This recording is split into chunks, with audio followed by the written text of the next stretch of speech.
Graça e paz, amados irmãos, estamos aqui nesta manhã de domingo para trazer uma ministração do coração de Deus para o seu coração. Estamos conversando no período de escola dominical, nesse tempo, uma antiga lição da Didaquê, fidelidade em tempos difíceis, fidelidade em tempos complicados. E hoje nós vamos estudar a fidelidade de Antipas, uma testemunha fiel. E o texto básico que nós vamos trazer nesta manhã é de Apocalipse capítulo 2, do versículo 12 ao versículo 17. Apocalipse capítulo 2, do versículo 12 ao 17. Carta à igreja em Pérgamo. Ao anjo da igreja em Pérgamo escreve: essas coisas diz aquele que tem a espada afiada de 2 gumes. Conheço o lugar em que habitas, onde está o trono de Satanás, e conservas o meu nome, não negastes a minha fé. Ainda nos dias de Antipas, minha fiel testemunha, meu fiel, o qual foi morto entre vós, onde Satanás habita. Tenho, todavia, contra ti algumas coisas, pois que tens aí os que sustentam a doutrina de Balaão, o qual ensinava a Balaque a armar ciladas diante dos filhos de Israel, para comerem coisas sacrificadas aos ídolos e praticarem a prostituição. Outro sim, também tu tens os que da mesma forma sustentam a doutrina dos nicolaítas. Portanto, arrepende-te, se não, venho a ti sem demora, e contra eles pelejarei com a espada da minha boca. Quem tem ouvidos, ouça o que o Espírito diz às igrejas. Ao vencedor, dar-lhe-ei um maná escondido, bem como lhe darei uma pedrinha branca, e sobre esta pedrinha escrito um nome novo, o qual ninguém conhece, exceto aquele que o recebe. Querido Deus, nós te adoramos, nós bendizemos ao Senhor, pelo privilégio, Pai, que o Senhor nos dá, nesta manhã de domingo, de mais uma vez estarmos diante da Tua Palavra. Pedimos, ó Deus, a Tua instrução, a Tua iluminação, a Tua unção sobre a minha vida, Deus, e sobre a vida desses que vão ouvir essa ministração. Ó Deus, que acima de qualquer coisa possamos buscar viver uma vida em fidelidade a Ti. Ó Deus, diante das pressões do mundo, da carne, do diabo, que possamos, Deus, receber, como diz a Tua palavra, o título de fiel testemunha, de vencedor. Fala ao nosso coração, Deus, ministra a Tua palavra de forma singular, para o louvor da glória do Teu bendito nome, Deus. E nós pedimos isso em Cristo Jesus, o Senhor da igreja, o Senhor da nossa vida. Amém. Hoje nós queremos conversar sobre a fidelidade de Antipas, fiel testemunha. Antipas foi pastor na cidade, na igreja em Pérgamo, num tempo muito difícil. A Bíblia registra muito pouco acerca da sua história. O pouco que fala dele foi que ele foi fiel. Quando Domiciano, ele assume o poder no lugar do seu pai Vespasiano, que Vespasiano não foi tão ruim assim para a igreja. Domiciano, ele quis ser um Nero piorado. Então ele perseguiu a igreja com mão de ferro, arrancando os servos de Deus das suas casas, roubando todos os seus bens, matando, queimando. Os judeus da época, eles vendiam os cristãos, né? Sendo instrumentos ali, de certa forma, de Satanás. E a Bíblia fala da morte de Antipas.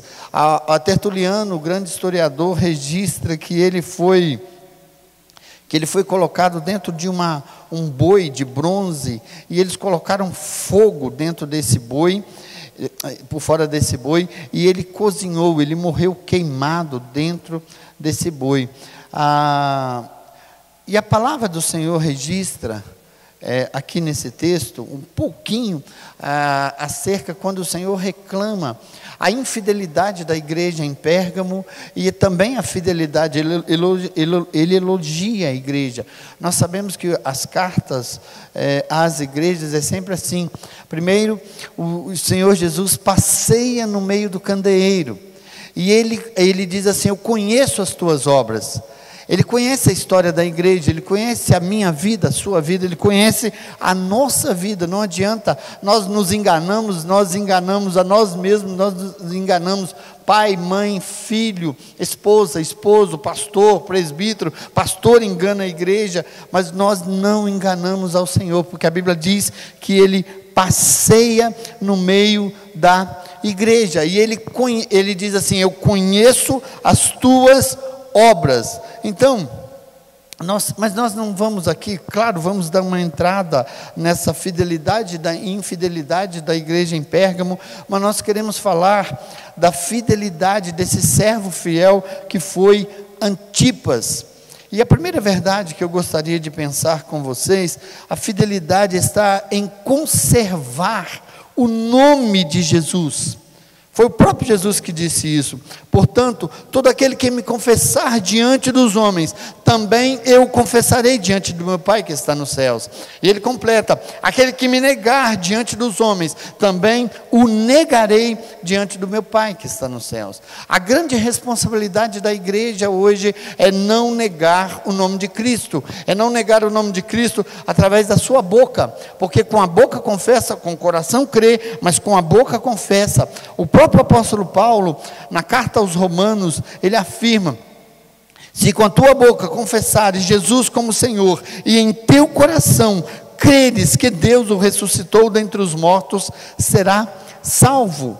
Então, a verdade básica do cristianismo é isso: é confessar com a boca e crer com o coração que Jesus é o Senhor, que Ele ressuscitou entre os mortos, e consequentemente seremos salvos. O apóstolo Paulo assevera também o apóstolo João, em 1 João 4, verso 15, diz assim: aquele que confessar que Jesus Cristo é o Filho de Deus, e Deus permanece nele e ele em Deus. A base da igreja é Jesus. A gente tem percebido que a base da igreja, de muitas igrejas, tem sido o pastor, o apóstolo, o bispo, o missionário, a doutrina, a religião, o sistema de governo, mas a base da igreja é Jesus. Se uma igreja não confessa Jesus como Senhor e Salvador, essa igreja é uma falácia, essa igreja é uma mentira. Então, não importa se nessa cidade tem o trono de Satanás, não importa se nessa cidade as doutrinas são mentirosas, a base da igreja é Jesus. Antipas morreu não por uma causa, Antipas não morreu porque ele defendia simplesmente um preceito, um conceito, não, ele defendia porque ele cria que Jesus é o Senhor da vida dele, Jesus é o Senhor da igreja. Então, quando nós encontramos estas afirmações bíblicas, a importância de, com o nosso lábio, como eu já disse aqui, confessar que Jesus é o Senhor, que Ele realizou dentro do meu e do seu coração. Eu preciso fazer o nome de Jesus conhecido. Eu preciso fazer o nome de Jesus conhecido. Não é simplesmente eu chegar aqui na internet e falar de Jesus.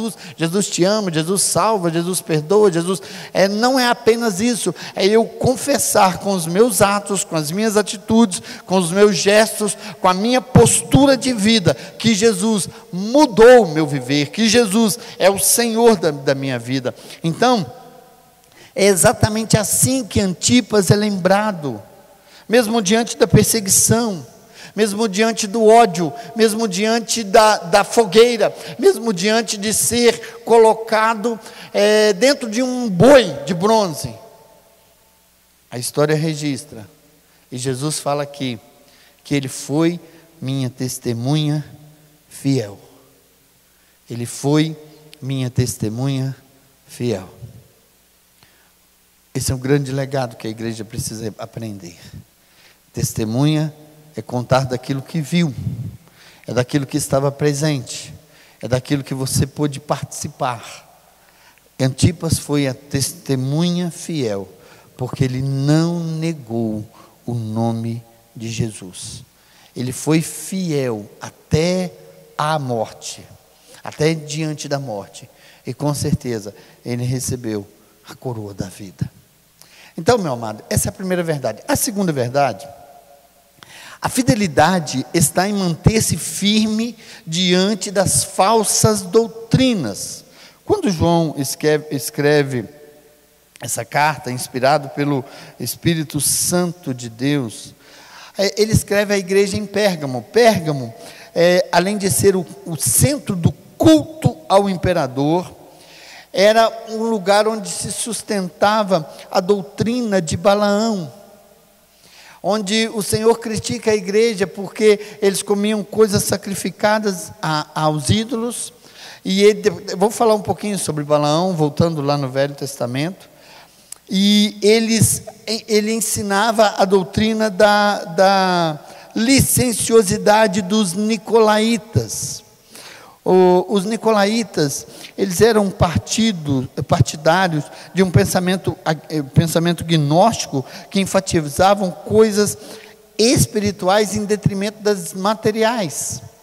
É mais ou menos assim: aquilo que você faz no corpo atinge o corpo, nunca atinge o espírito.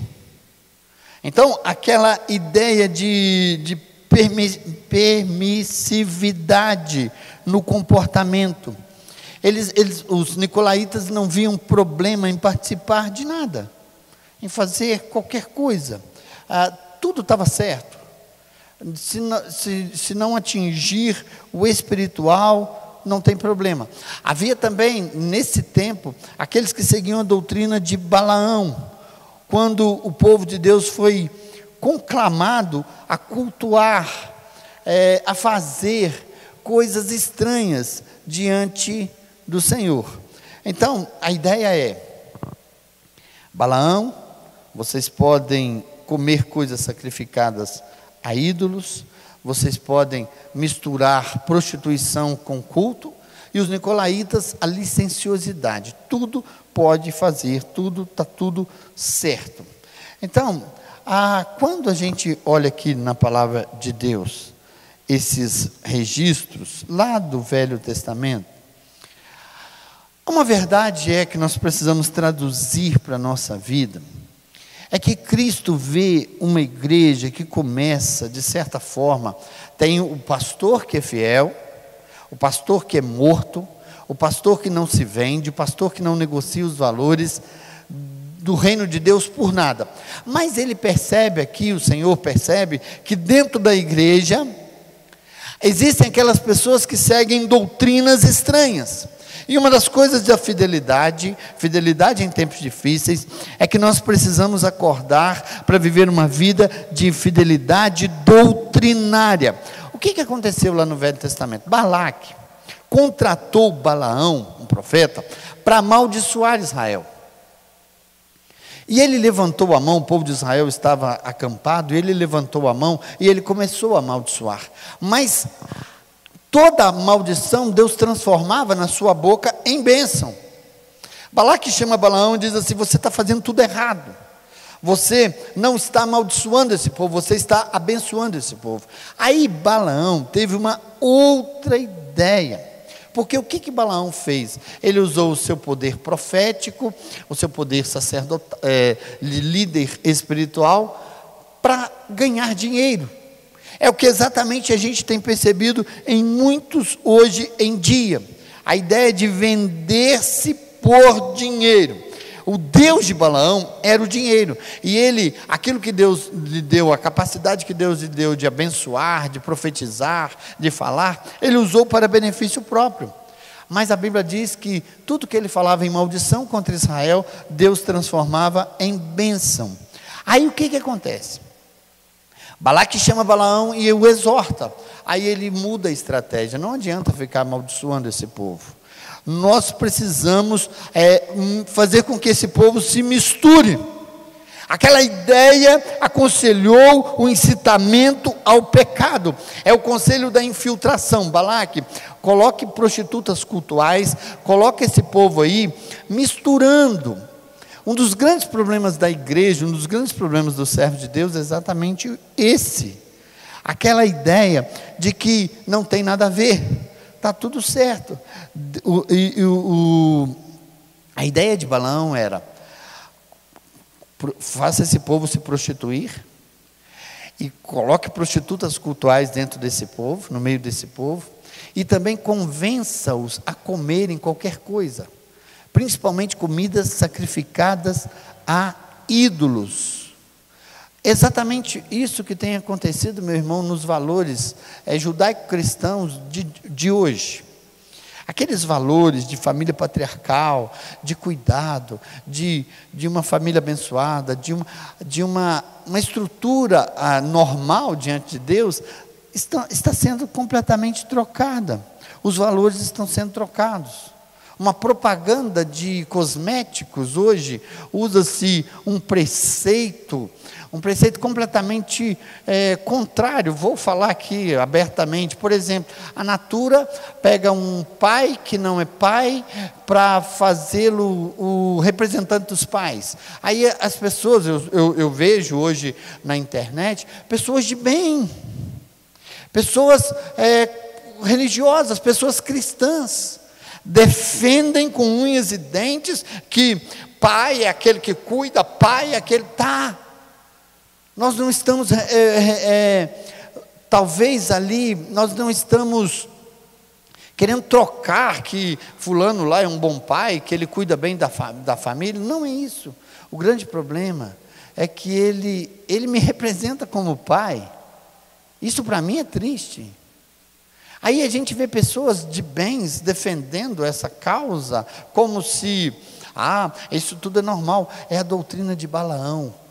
Nós vamos proferir bênção, maldição, Deus abençoa, mas aí a gente se mistura, a gente vai mudando os conceitos, os valores, a gente vai colocando a nossa comida no meio da comida deles, a gente vai colocando o nosso culto no meio do culto deles, e é exatamente isso que está acontecendo hoje na igreja, é exatamente isso que está acontecendo com os valores, estão sendo trocados, mudados. Antipas, a fiel testemunha, morre. Agora a igreja, ela está negociando esses valores da doutrina de Balaão.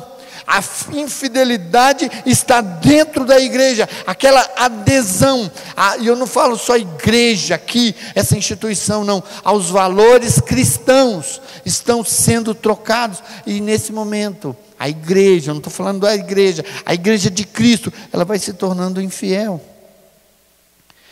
O problema é que a igreja começa a baixar o nível moral. Eles ensinavam que a liberdade de Cristo é a liberdade para o pecado. É o que os nicolaítas pregavam. Vocês não precisam ficar mais sob a tutela da lei. Você está livre para viver sem freios, sem imposição, sem regras.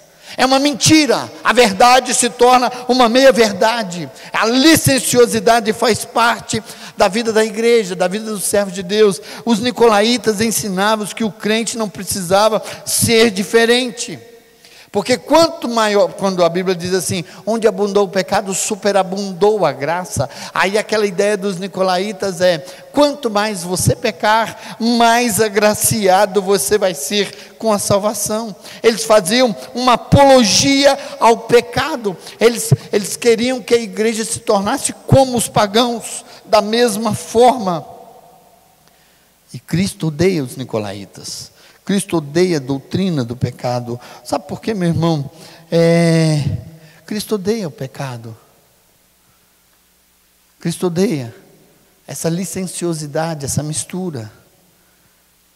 Em Pérgamo estava o trono de Satanás. Alguns acreditam que o trono de Satanás está lá no pico da bandeira, o trono de Satanás está ali. O trono de Satanás não é como diz alguns do movimento da batalha espiritual, ele não está num lugar, ele está num sistema. Ele está num sistema, e era exatamente isso que acontecia aqui. Ali era o culto do imperador, onde eles adoravam o imperador, era o culto onde Satanás fazia-se presente numa cegueira espiritual, onde havia misticismo, paganismo, mentira religiosa e perseguição às coisas fiéis a Deus. Em Pérgamo estava um panteão onde vários deuses eram adorados. O Deus imperador, o Deus desse século cegou o entendimento. Meu amado, a gente sabe que muitas coisas têm tentado, assediado os servos de Deus, os cristãos de forma geral. Os valores mundanos, as heresias vêm bombardeando a todo instante. Mas aí o Senhor diz assim: eu sei que no meio de vocês tem pessoas fiéis, como meu servo Antipas, que por causa da sua morte morreu por causa de viver em fidelidade. Ele não cultuou ao imperador, ele não cultuou ao deus pagão Zeus, não. Pelo contrário, as suas próprias convicções o levaram para a fogueira, o levaram para a morte. Ele foi um mártir da igreja naquela época. A igreja suportou provas extremas. Quando o seu pastor Antipas, Tertuliano registra isso. O historiador Tertuliano é que conta que ele foi colocado dentro de um boi de bronze e levado para dentro de uma fogueira, e ele foi queimado dentro desse boi, sufocado e queimado. E o Senhor diz assim: essa é uma fiel testemunha. Eu sei que dentro da igreja tem fiéis testemunhas. Amados, é interessante que hoje fogueiras não têm sido acendidas para queimar o povo de Deus, aqui no nosso país pelo menos. Em alguns países sim. Mas a grande realidade é que os cristãos estão se vendendo por valores que não são valores do reino dos céus. E fidelidade tem tudo a ver com você não negar o nome de Cristo, mas fidelidade tem tudo a ver com você não negar falsas doutrinas. Lembra de uma coisa: fazer o que todo mundo faz e ser o que todo mundo é, esse não é o parâmetro de Cristo. Esse não é o parâmetro de Cristo. Sobre doutrinas, tem muita gente agitado de um lado para o outro, levado por vários ventos de doutrina, pelas artimanhas do homem e pela astúcia que induzem ao erro. Paulo escreve isso aos Efésios. Quando ele escreve a Timóteo, ele diz assim: pois haverá um tempo que não suportarão a sã doutrina, pelo contrário, cercar-se-ão de mestres segundo as suas próprias cobiças, não como que sentindo coceiras nos ouvidos. Meu amado, os valores não podem ser invertidos, não podem.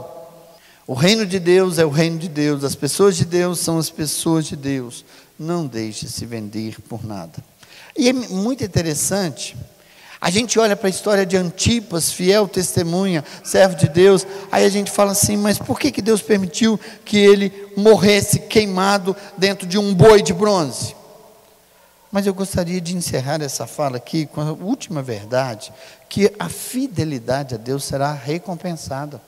Talvez você não vai ser tão poderoso assim, talvez a sua história não vai ser tão notada pelas pessoas, mas eu quero encerrar essa fala com o final da promessa de Deus, porque lembra disso: o Senhor passeia no meio da igreja, Ele faz um diagnóstico da igreja, Ele conhece a igreja, Ele sabe das boas obras, Ele elogia e Ele critica as boas obras. Aí Ele dá uma palavra de incentivo dizendo assim, verso 16: portanto, arrepende, senão venho a ti sem demora, e contra eles pelejarei com a espada da minha boca. Verso 17: quem tem ouvidos, ouça o que o Espírito diz às igrejas. Ao vencedor.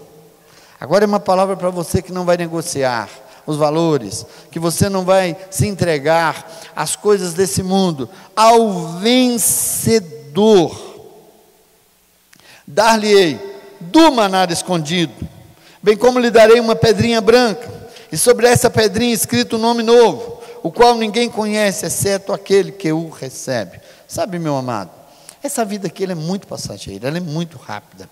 A gente, de um minuto para o outro, a gente conta a história, você um dia desse estava ali brincando, lá no passado, brincando, era criança, adolescente, jovem, adulto, casou, pai, mãe, filhos, aí daí a pouco você tem avô, avó, bisavó, aí você fala assim, e aí? A nossa vida é como um conto ligeiro, é como uma fumaça, é como uma flor. A nossa vida passa rapidamente e nós voamos. Então, daqui a pouco a gente está indo embora. Eu não estou falando, estou te amaldiçoando, não estou, eu quero que você tenha uma vida longa e eu também pretendo ter uma vida longa. Mas uma verdade e aí? E depois?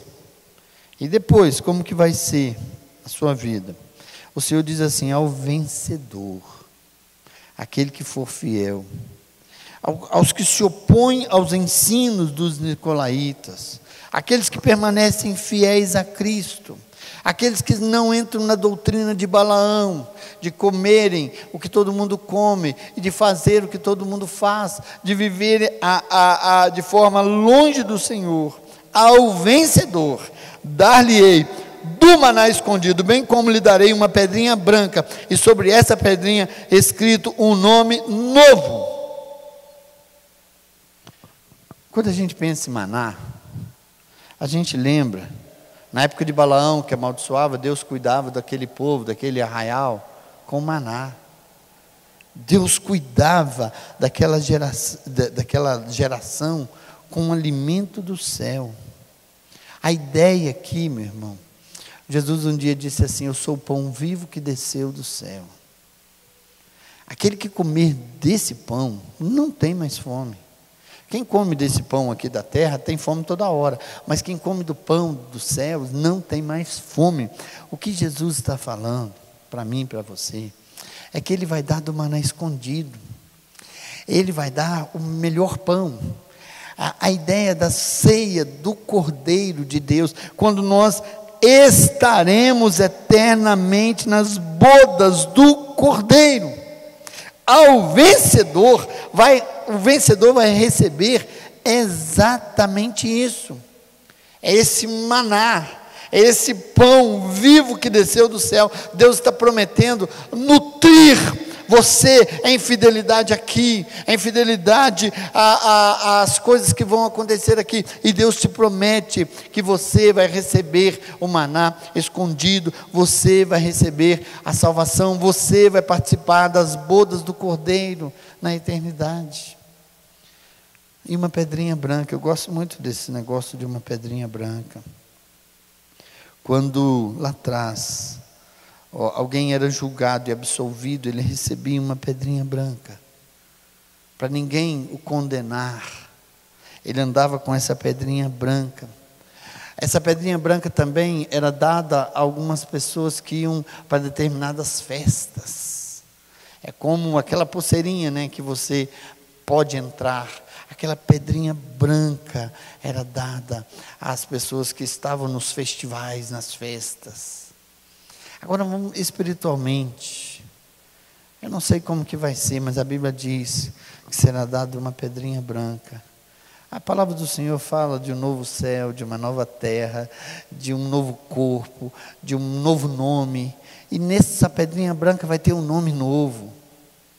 Não vai haver analfabeto, todos vão ler o seu nome novo. Sabe, meu querido, amado, ao vencedor, você vai receber. Vamos fazer aqui de forma bem, por minha conta, tá?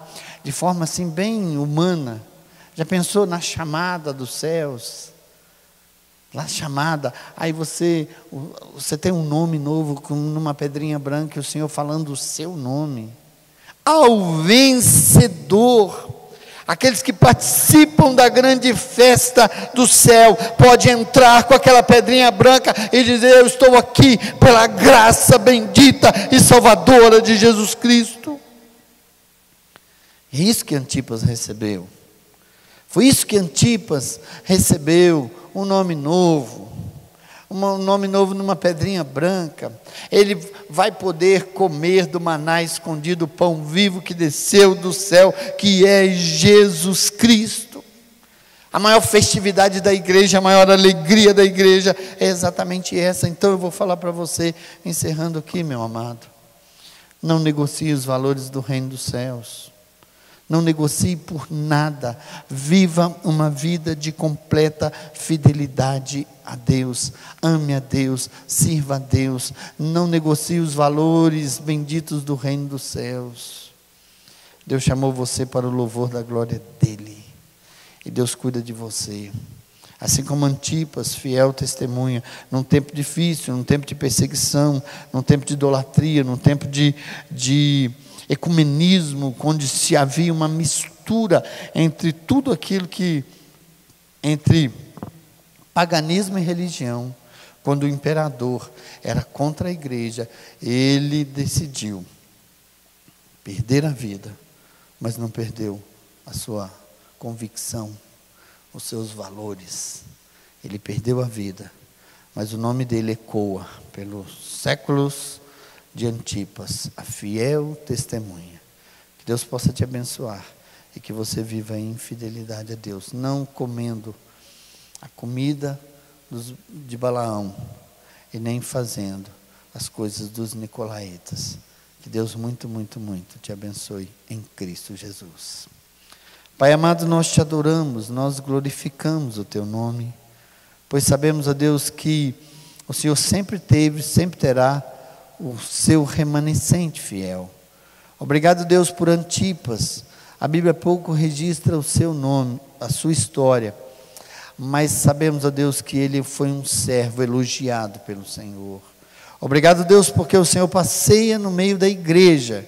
Obrigado, Deus, porque o Senhor avalia a igreja. Obrigado, Deus, porque o Senhor elogia as qualidades e critica os defeitos. E, ó Deus, obrigado, porque o Senhor mostra que os verdadeiros fiéis vão receber.